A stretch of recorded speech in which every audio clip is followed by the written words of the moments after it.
որ պարագաներում է իսկապես պետք փոխել աչքի ոսպնյակը, որովհետև սա, եթե համեմատել լինենք լազերային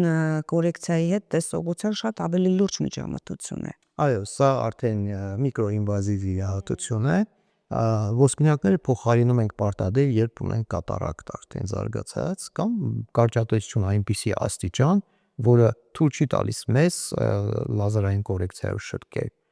Կատարակտի ժամանակ արդեն կապված թե կատարակտի ինչ աստիճան է սկսվող ոչ հասուն, հասուն կամ գերհասուն, արդեն իրականացնում ենք ոսպնյակի փոխարինում։ Իհարկե ժամանակակից բժշկությունը թույլ է տալիս մեզ իրականացնել կատարակտի